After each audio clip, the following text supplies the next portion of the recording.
So, hello everyone. Next up we have Ed Schouten, and he will be talking about CloudABI. Enjoy the talk.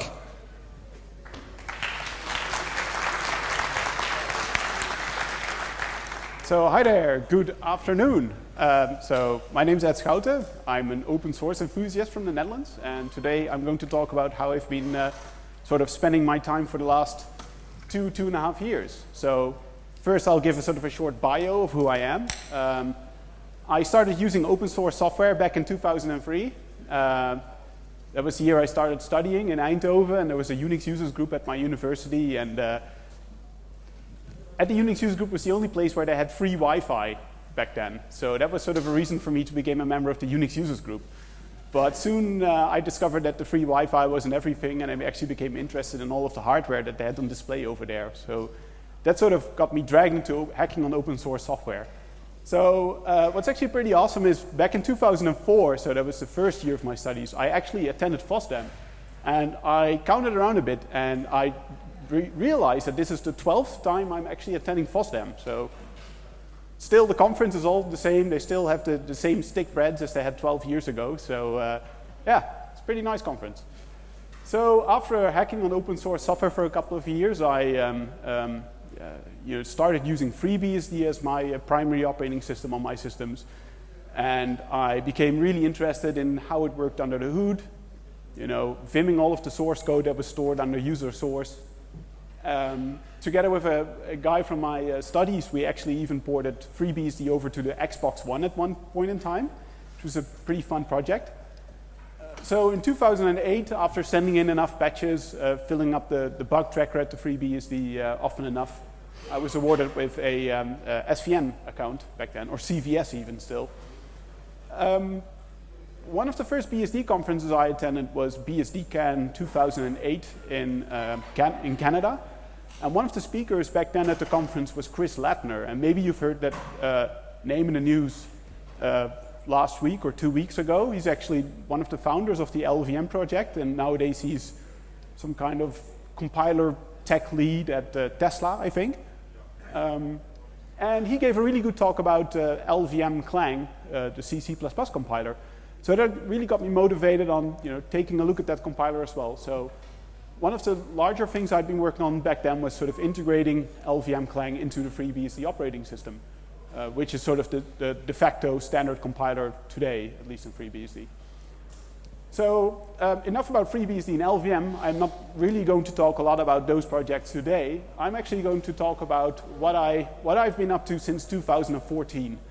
And this talk is sort of a bit like chronologically structured. So the first thing we're going to look at is what have I been doing in 2014. So back in 2014, I was working as an expat in Germany. I had some time to kill in the evenings. So what I started doing was I was sort of created a Git repo in my home directory and started hacking on some C++ code. I started working on a database server written in C++. And this database server was sort of making use of a whole bunch of things I'd never used before. So I was experimenting with data structures like Merkle trees for making sure that all of the data was consistent, stored inside of it. What was really interesting about this database server that I was designing was that I wasn't using like SQL queries or something to get access to the data, but I was actually loading a full Dart VM in there. So Dart is the scripting language that is being designed by Google, sort of a JavaScript replacement. And I thought that would be pretty awesome to actually design stored procedures in like a high-level programming language like Dart. For replicating transactions across the network, I was using something similar to Paxos called Raft. But the problem with this project is I was only working on this a couple of evenings a night. The other evenings of the week, I usually went over to pubs together with some people sitting here in the audience even. So that project didn't actually make a lot of progress. And in the end, it was just a forgotten Git repo that sort of stayed in my home directory. And it might even be the case that I reinstalled my laptop, so the code is now gone. But it was a really good excuse for me to experiment with all sorts of new technology that I hadn't used before. So just to sort of give you a short overview of how it worked, you had a couple of servers that were sort of connected with each other in like in a mesh. and they would just replicate all the transactions over that would be coming in. And then on the outside, you'd have sort of a swarm of clients and maybe even some caching nodes that would hold on to certain parts of the tree and would make sure that that would all sort of get replicated. So one of the things I was experimenting with this database server was I wanted to harden it. So the problem is you're running arbitrary Dart code in a virtual machine. What could possibly go wrong? You know, it's user-supplied Dart code. What if this Dart code simply contains statements in there that simply say, like, you know, open these arbitrary files on disk, remove /etc/password, etc. So I wanted to make use of sandboxing to actually make sure that even if there would be an exploit in the Dart VM, there would be no way of breaking out of the VM and running arbitrary code. The usage access pattern is quite simple. It either accesses its data set that is stored in some kind of directory on disk. It talks to the other servers in the Raft consensus group, so like the inner mesh. And then you'd have TCP connections coming in from clients on sort of the outside of the network. So what I did back then was I sort of got distracted. And instead of focusing on like getting the database server working, I ended up focusing only on the sandboxing and getting that right, which meant that in the end I didn't have a functional database server. Sort of completely stupid idea. So I sort of started making an inventory of all the security frameworks that are out there. And I sort of came up with this slide as sort of my observation of like the current state of security frameworks. I'm by no means an expert on them, but this is sort of my interpretation of them. So at the top, they can be sort of divided in two separate groups. Ones that I sort of call static policy-like, and other ones that I call dynamic capability-like. And they have like a completely different mindset of attacking the problem of hardening software. So the static policy-like frameworks, they're sort of built from this mindset saying like, the problem with Unix security is in its security model, namely in the way file system permissions work. So we need to extend on that. File system permissions need to be more complex. There need to be more access control lists on more frameworks provided by the kernel. And good examples of those frameworks are AppArmor and SE Linux, and something that they call POSIX capabilities, even though that system has nothing to do with capability-based security. And those systems, they're typically configured by administrators, users, in some cases even package maintainers of operating systems. So AppArmor security policies, they're typically written by distro package maintainers. They build, what they do is they sort of run the program that they want to harden for a certain period of time, and they sort of analyze it for, say, a couple of hours, couple of days, and the output of that analysis is sort of turned into a security policy that's put in place. So what happens if there's some kind of exploit in it and then that attacker takes over the application, that person can only run the actions that are part of the security policy that was generated during the training phase. So what I've observed is that those security frameworks, they typically only provide like very little gain in security. So the best examples I can give you, for example, a web browser has a file open, file save dialog. You know, whenever you download a file and press Ctrl+S, you get this pop-up box where you can browse the entire file system. Well, that sort of automatically means that this browser needs to be able to access the entire file system of your system. So it basically makes it pretty much useless. Also, what I really dislike about the system is that it's configured by users and administrators, people who have no sort of real deep understanding of how the software works internally.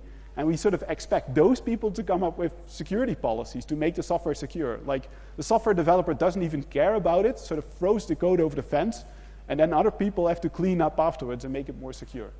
So what you also see over the last couple of years is that all these new security models, they sort of tend to pop up. And those are more dynamic capability-like. So how it works is that it's not a policy that's sort of installed globally or in the system in /EDC, but it's sort of part of the programming APIs, where sort of the program can say, like, I've acquired all the things that I need to access. I've got my network connections. I can access these paths on disk. Now lock me up and throw away the keys. That's sort of how the security model works. And Linux has this seccomp model. I think the most commonly used flavor of seccomp is seccomp BPF, where they have some kind of and OpenBSD pledge. And these tend to have like a really big gain in security, as you'll see in a couple of minutes. So a lot of people ask me whenever I sort of talk about this topic is, where does Docker fit in this picture? And it's sort of a really tough question, but if you sort of look at how Docker is used typically, I'd say it's more like a static system. You know, it's set up by the users to run a program in a confined space. It's not used as sort of an API by programs itself. So now we're sort of going to discuss how Capsicum works. And basically, Capsicum is this sort of two-step recipe for making software more secure. So the first thing that the Capsicum developers have sort of done is they've made the operating system sort of more object-oriented. You could call it like that. So what they've done is they've sort of turned everything into a file descriptor. So normally, there are sort of multiple namespaces that a process can access. It has its file descriptors. It can access the entire file system namespace. Then there's the process table. Then there's the network stack. All sorts of separate frameworks. But what they first did is they sort of tried to unify it into a single, like, scope, file descriptors in this case. So one thing that they've sort of really focused on a lot is having directory file descriptor support, so that you can open a certain directory that's on disk and then sort of say, like, this file descriptor now represents all of the files that are stored underneath this directory. So you can point to subtrees in the file system, basically. And what they've also done is they've added something called process descriptors, where instead of process IDs that are sort of global, system-wide, and you can send signals to them based on some very rudimentary form of access controls, they've changed that into process descriptors. So as you'll see later on, there's sort of a special fork call, PD fork, and that sort of gives you a file descriptor to a child process. And that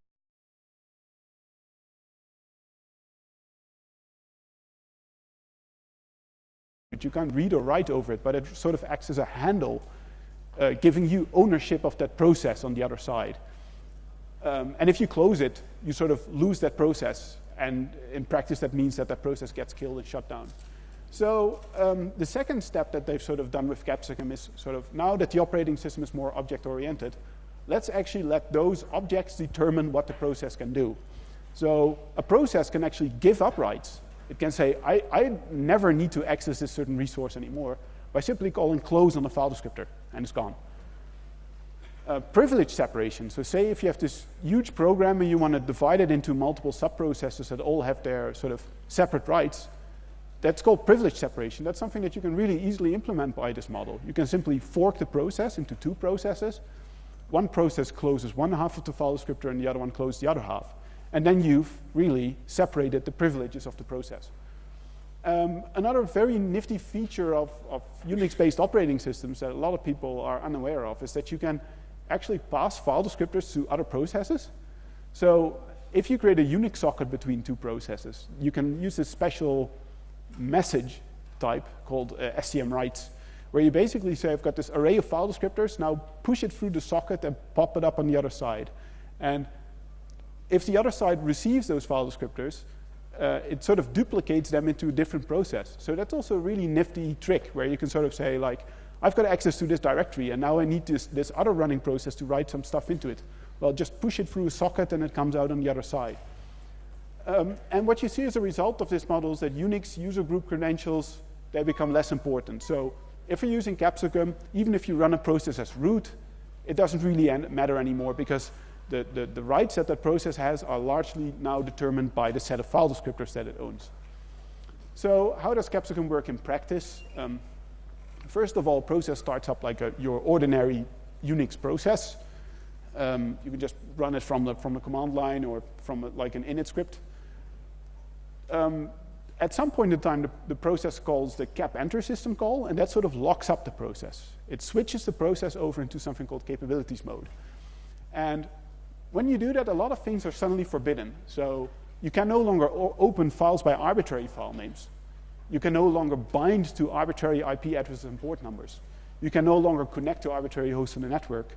Also, regular forking is not supported because that needs to be done through the PD fork call. The same with killing processes. You can't just send arbitrary signals to processes in the process table. And the same holds for some administrative system calls. So rebooting and mounting doesn't make any sense, of course, if you're in this unprivileged mode. But there's a whole bunch of things that you can still use. So reading on file descriptors, writing on file descriptors, creating pipes and socket pairs. Those are only things that sort of have this local impact. Doesn't have a global impact on the system. Then you can still use the open@. system call, which was added in POSIX 2008, which is sort of a special flavor of the normal open system call, but allows you to open files underneath a certain directory. And same holds for connecting and binding to sockets. They've made special system calls where you can at least say, like, I want to bind a Unix socket to a certain path under a certain directory. A very important aspect of capabilities mode, of course, is that there's no way of leaving capabilities mode. There's no cap leave system call. Otherwise, the entire security model would be useless, of course, because an attacker could take over an application, call cap leave, and then it could just go on as it normally does. So that's a really important aspect. So for my database server, how you'd use capsicum in this case is it's, again, the same strategy. The process starts up like a regular Unix process. It reads in its configuration file, and in the configuration file, it specifies which directories need to be used and which IP addresses on which we need to listen. So we create all these sockets and file descriptors, and then at some point we call cap enter, and voila. From that point on, we can only start processing requests that are coming in, and we can't do anything else. So for my database server, I started using capsicum, and even though in theory it sounds like a pretty awesome security framework that gives you some really tight isolation, I noticed that using it in practice can be pretty tricky. So it took me quite a long time before I managed to get the Dart VM working within capsicum. That was really exciting. So the reason for this is that you end up with all these pieces of code that are here on this slide, and they're used in practice, and they're simply there, and you'll sort of have to deal with that. So the top one was somewhere in the Dart VM. I think they had some code in there where you could deal with times in different time zones.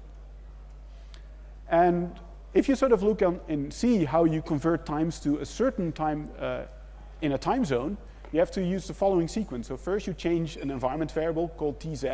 You set it to the name of the time zone you want to use. And then what you do is you call this magic function called TZSet. And this sort of reinitializes the C library to use a different time zone. And then afterwards you can call the local time function. So under the hood, what happens, the TZSet function tries to open files under user share zone info. But if you're calling cap enter, then that kind of code no longer works. And what's really annoying is that with TZSet you can't do any error handling. So this piece of code, it still works as it does normally. The only difference is that it still either represents the time in the old time zone that was sort of active before calling TZSet, or it uses UTC or something weird. You can't really tell anymore what it does. And also this piece of code that was at the bottom was also fairly annoying. There is a piece of code that tried to convert a multi-byte string to a wide character string. So what it means sort of in layman's terms, it took a UTF-8 string and it converts it over to Unicode code points, so you can process it character by character. It uses this new locale function that sort of creates a handle to a localization object. And in this case, it's sort of representing UTF-8. The problem with this function is that it tries to open user share locale UTF-8/LCC type or some file on disk, and it can no longer access it. So this piece of code sort of expects that it can sanely convert UTF-8 over to Unicode, but then it sort of starts to fail. And this piece of code is actually sort of the most interesting one I ran into, and this sort of really demonstrates one of the weaknesses of capsicum. This is a crypto library you can find on the internet, libtomcrypt. You can find it on GitHub. Put the name of the source file in there. I've reported this issue numerous times to the upstream author, but he doesn't respond. What happens? This piece of code tries to implement a cryptographically secure random number generator. So it tries to open dev random and tries to read some data from it eventually, but that simply no longer works. So what do we do when we can't open dev random? Well, yeah, then we just call the clock function to get like the running time of the current process. And that should be used as like the initial seed for all of the random number computation. So we tried to make our application more secure, but by calling cap enter, we actually made it a lot less secure. So what I learned in 2013? Well, sandboxing is stupid, and you shouldn't use it. That's sort of my takeaway from it. It's no fun at all. You spend a lot of time figuring out why your program doesn't work. You run into these issues that you can actually only discover by tracing the application system call by system call and figuring out what's going wrong. There's no tooling that actually helps you along the way. You know, you're on your own. Yeah, even if you get it working in the end, you still can't be certain that it actually works in the way you've sort of expected. So I want to sort of close off this part of my talk by putting this slide in there. If you're considering using sandboxing frameworks on Linux SDR right now, or on any Unix flavor, then please, please, please don't use it in any code that makes use of third-party libraries, because you actually can't be certain what those libraries are doing on the inside. And the code in those libraries might actually be changing over time. Upstream might actually re-implement their secure random number generator by something that was shown on one of the previous slides. And your users will simply install the application, install all of the dependencies, and they might actually end up with something that's insecure.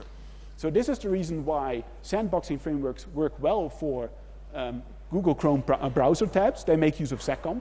And the reason for that is they only run C++ code in there that they've written themselves or maintained themselves or have part of their own distribution. That also explains why Pledge works really well for the OpenBSD people. You know, they typically post these reports saying, like, we've ported over so many dozens or hundreds programs over to use Pledge. It works for them because applications in OpenBSD tend to be fairly small, up to 10,000 lines of C code, and they make use of libraries that are all part of their base system. So that's why it works for them. But this also sort of demonstrates why it didn't work well for me. And it also shows you why, if you run PS on your system and take a look at all of the processes that are on there, that almost none of them use any sandboxing framework. So, 2014 was over. I moved back to the Netherlands at the end of 2014. My girlfriend and I, we found a new apartment in which we wanted to live, so I was spending there a couple of days in a row, you know, sitting on my knees, putting new floorboards in there. And it sort of gave me some time to sort of reflect on everything that I've been doing in 2014. So one of the things that I sort of realized while I was sort of working on my apartment and getting it all up in shape was this could all be avoided if we simply had a programming environment that didn't have this sort of state transition in it. So where you didn't call cap-enter to sandbox, but simply had sandboxing always turned on, where you could sort of assume that the program was sandboxed. So in that case, you could sort of design a C programming environment where sandboxing is always enabled. That's really important. That allows you to remove all sorts of functions that are only work in a non-sandboxed environment. So for example, the open call, you could just remove them entirely. And all of the remaining stuff, you could just re-implement it in such a way that it works well with sandboxing. So it really takes into account that it's running in the sandbox mode. The advantage of having such a model is you can now compile your application, and it will break. It will break in dozens of places, maybe even hundreds of places. But still, you know exactly which pieces of code you sort of need to inspect to get it working with sandboxing. So it gives you this really good guided approach of getting your program sandboxed. You know, you start off with 100 compiler errors of your program not working, and then you sort of keep on working until you reach 0, and then your program works well in the sandbox mode. So, for example, taking this piece of code that was from that crypto library, if you would sort of try to build it in such an environment that is sort of stripped down, you just get errors like these. So your compiler would first throw like a warning saying, like, you know, you're trying to call an open function, and I don't know of the existence of any function under that name. And later on, it tries to link that program, and your linker will throw the error messages at the bottom, saying that it can't actually combine all of the object files of your program into a program, because there's no open function present. So in this case, it's like really trivial to get this fixed. If you'd see a piece of code that tries to do stuff like this, you could just replace all of it by a simple call to functions like getrandom or arc4randomBuff, depending on your operating system. Because these two functions, they can be properly implemented in such a way that they work well with sandboxing. So it's really about just detecting breakages because of sandboxing as early as possible.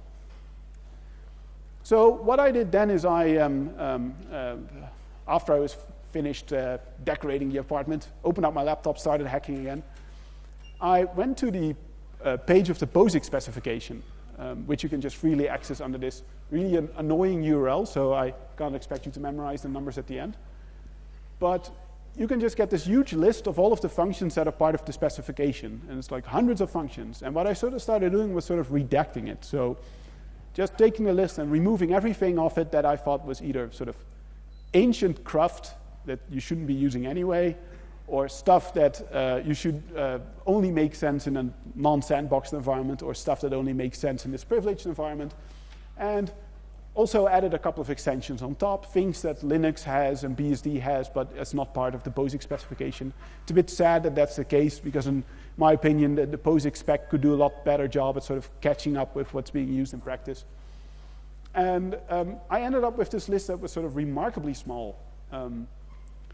So just to give a comparison, Linux has about 300 system calls.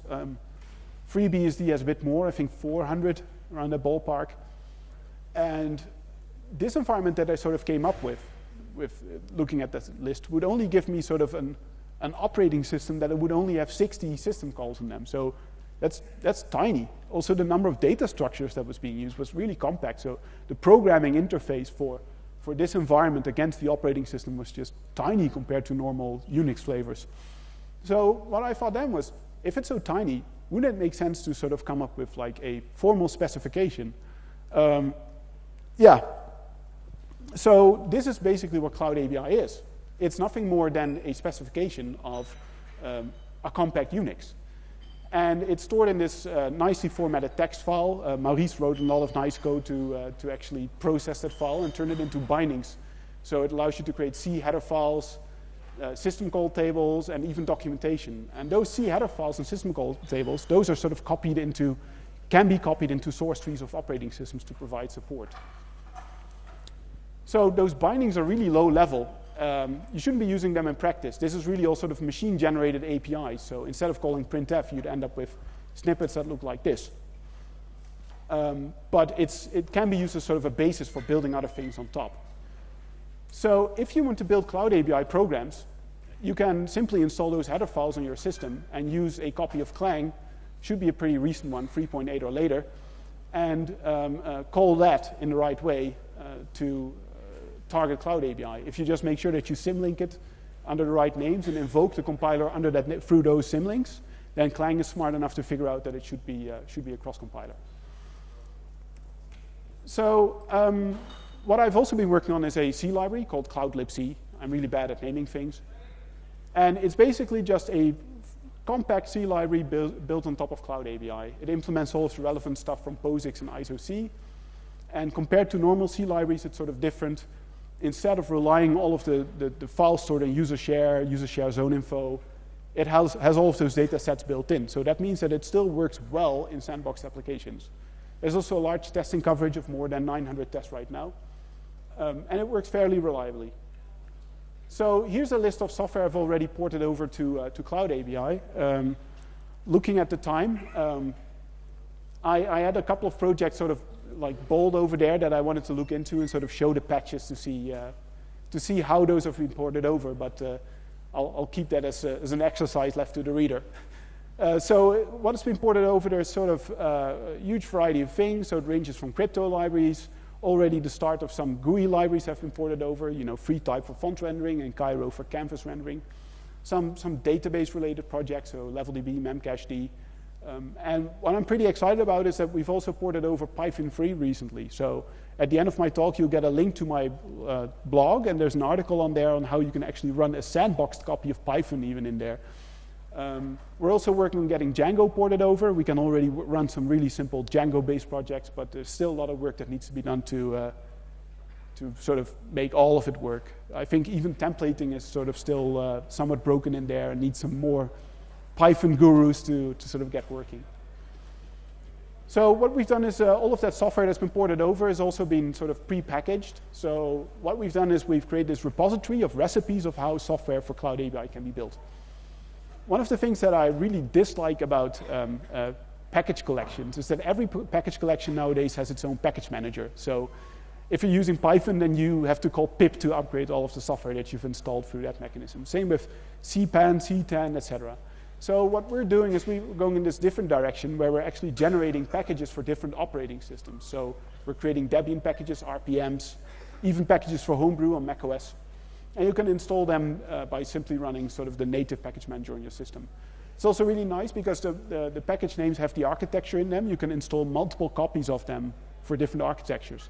So if you want to cross-compile software for, say, an ARM, it's really easy. Just install like the ARM version of that package and you can compile directly on your MacBook some piece of code for an embedded system, which I think is like a huge plus.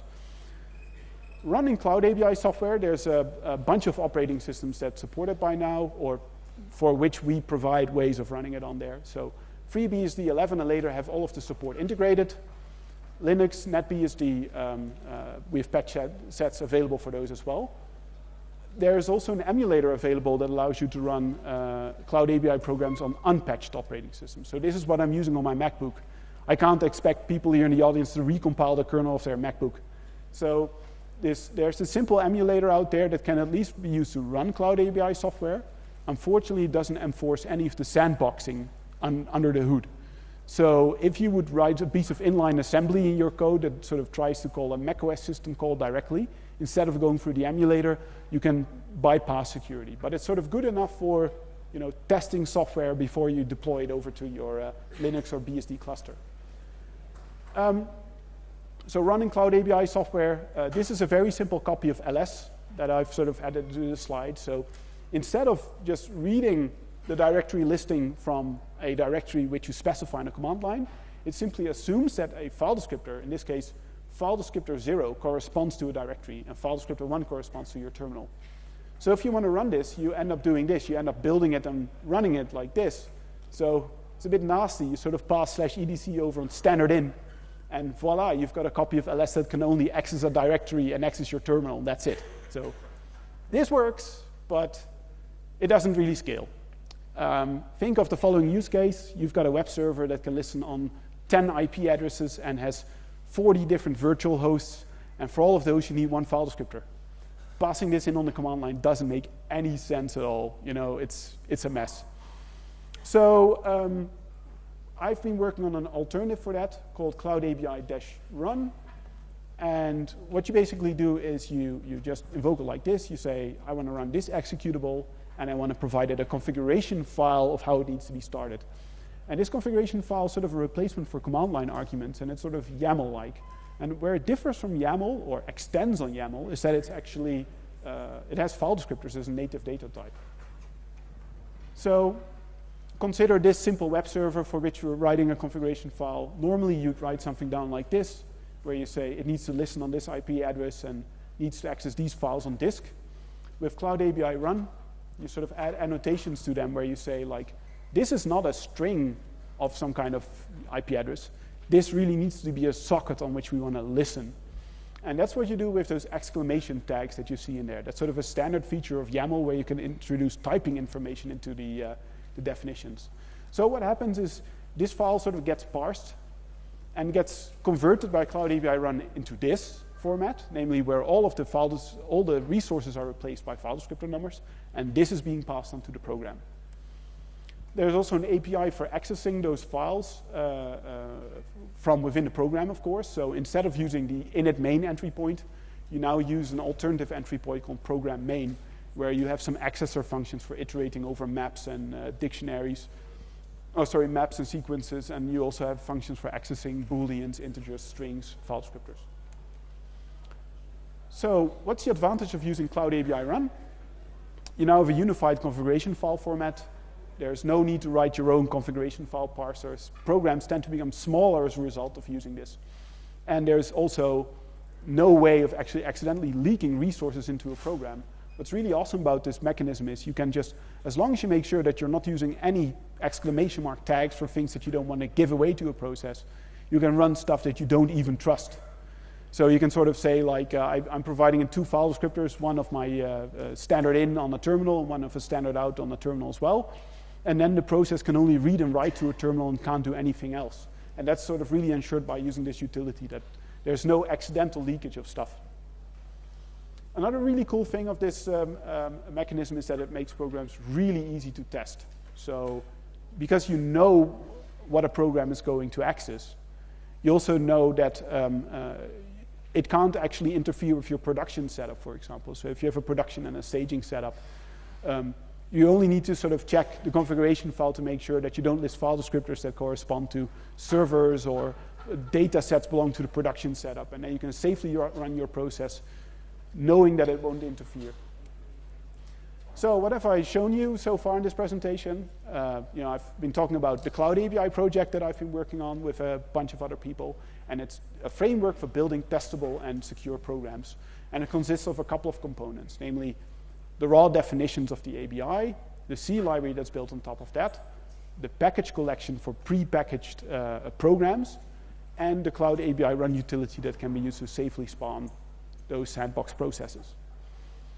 So now I want to close off this talk by sort of sketching a roadmap for the future. So what is going to happen until the end of times, 2038? So I've got some short-term goals. I'm not saying that they're personal goals, but these are goals for the project, I think, things that the project should explore. So first of all, we need support for more programming languages. Right now, we have support for C, C++, Python, and Lua, I think, so just 4 programming languages, scripting languages. But this needs to be more. Nowadays, you see a lot of people writing software in Go and in Rust and all sorts of other modern languages. We need to sort of be on board with that as well, so we can actually welcome more people into the project. Also, so far, we've had a really strong focus on getting the libraries to work. As you saw in the previous slides, there's a whole bunch of libraries that have already been packaged. But now is the time to actually get full programs to work. We have all of the dependencies ported over. Now we can actually start building full programs. Having a sandboxed MySQL server where you can only sort of say, like, this is your data directory and this is your socket on which you're receiving incoming SQL queries. That's pretty awesome. Same holds for Node.js if you want to run sandboxed web applications, of course.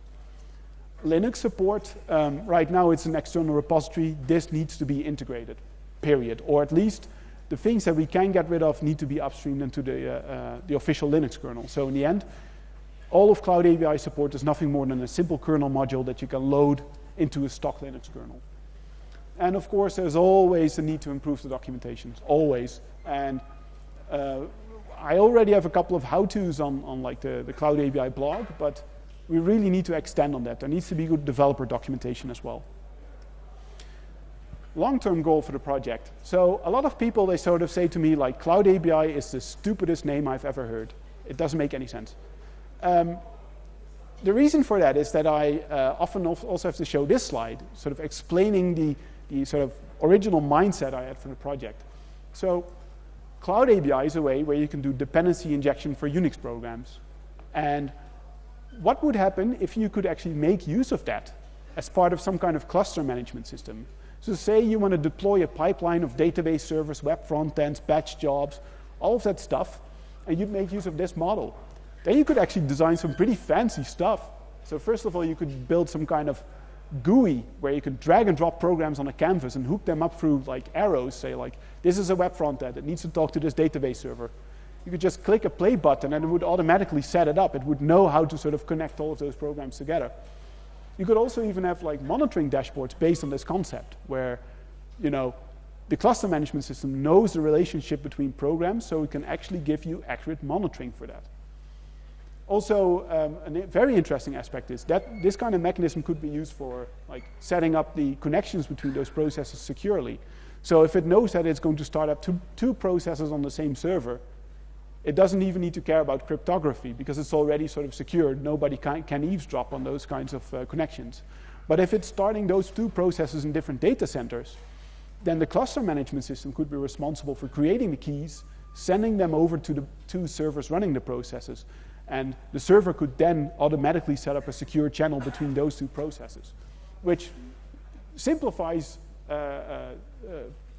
this kind of management a lot. I've been using Kubernetes a lot, and we have to spend quite a lot of time getting all of the crypto and all of the key exchange right. And this could be sort of solved automatically. So my long-term goal is maybe we could extend sort of tools like Kubernetes to have proper CloudABI support and do this out of the box. So now I'm sort of at the last 1 or 2 slides of my talk. I I briefly want to talk about the sustainability of this project. I've been working on this project for 2 years. I had the luck of being able to work on this for 1 full year.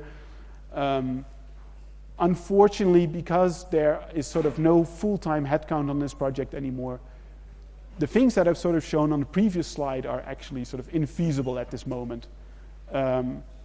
And that's why sort of, this is sort of like a call for help to the audience. If you think that this is a cool project, at least start using it. Try exploring it, see whether it works for you. You'll quickly run into bugs. Hopefully send pull requests, and it would be awesome if like the Cloud ABI team can grow, because I think it's a really valuable project. In my opinion, it's still the only solution that allows you to build secure applications just easily compared to all of the existing frameworks out there. So please give it a try. I'm going to give my special thanks to a couple of people. Some of them are sitting in the audience, good friends of mine who've been sort of either pestering me with bug reports or just giving me mental support, or Katoje, our cat, walking on my keyboard all day long, wrecking my code. I want to thank the people at Kumina BV who've also been supporting me over the last half year and I've allowed to sort of work on this part-time. So this concludes my talk. Here's a couple of links. Be sure to check them out. Are there any questions?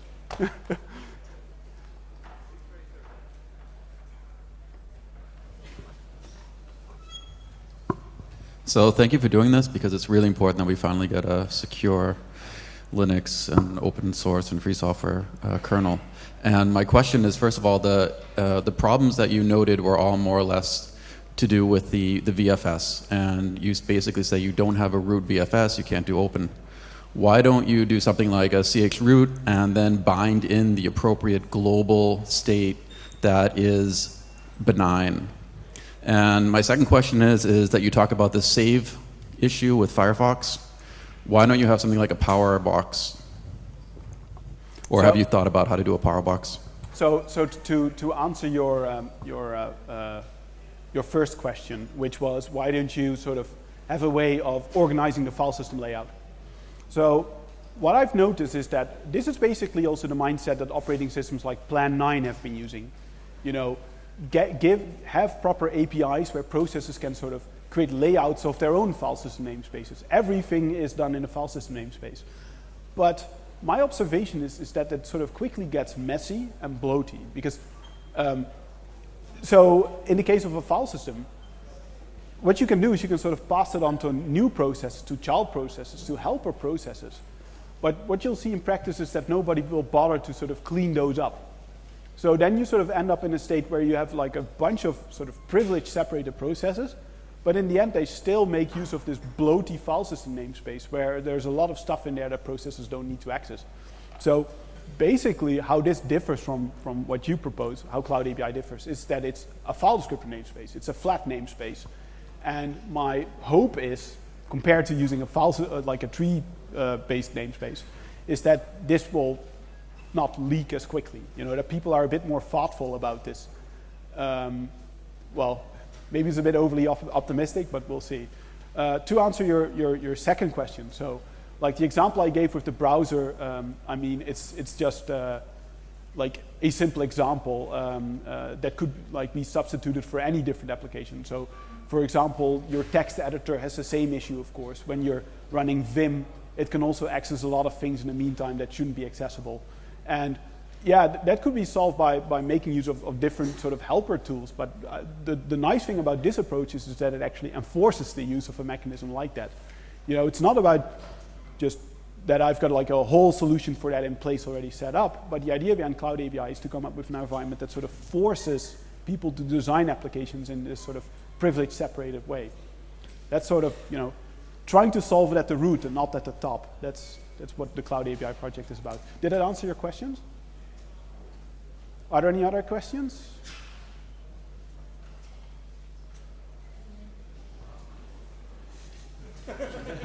Oh, God.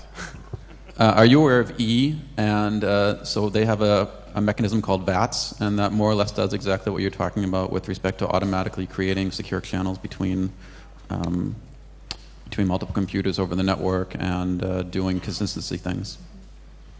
So I'm not aware of that project specifically. What's the name of that again? E, just the letter E. That's it.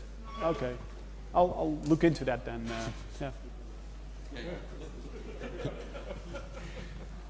If you look for Mark Miller and E, then you'll find it. Ah, thanks.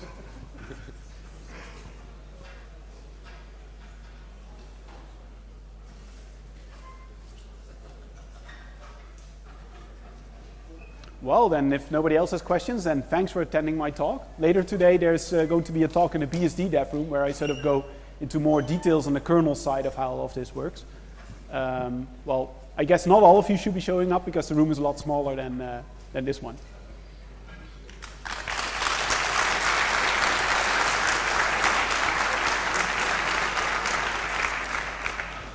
All right, thanks. And that's for you. Ooh, thanks. Enjoy. No.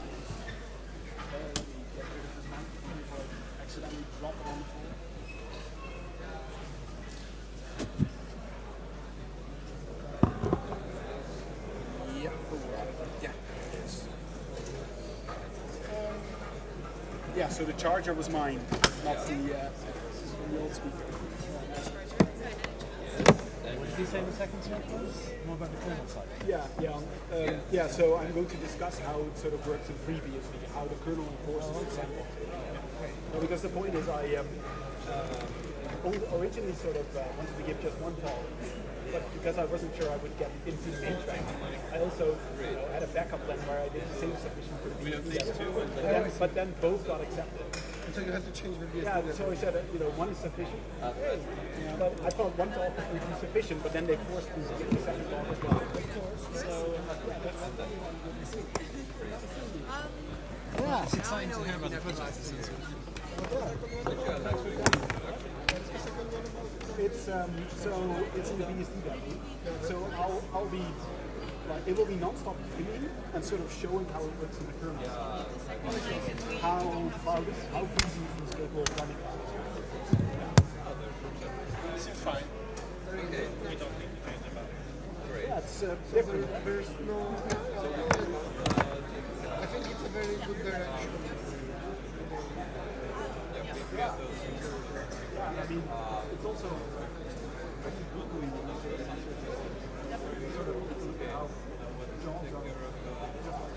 sending RPCs to each other and doing nothing else. Really low hanging fruit with sandbox. So I guess I should pack my stuff before the next speaker shows up. Yeah, but we should really chat more today. Morning. Morning, sir. How's it going?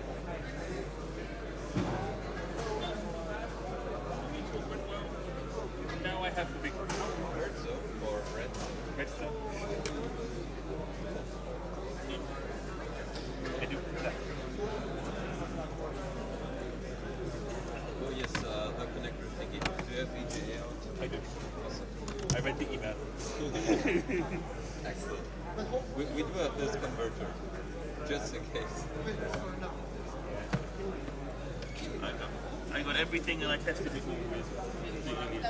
Great. Yeah, let's get you. Give me a fresh water. Usually do that in on fighters. Oh, thanks. So who's going to give the basal talk? Plenty of time, right? Not Yeah, I like it. I'm really planning on attending that talk.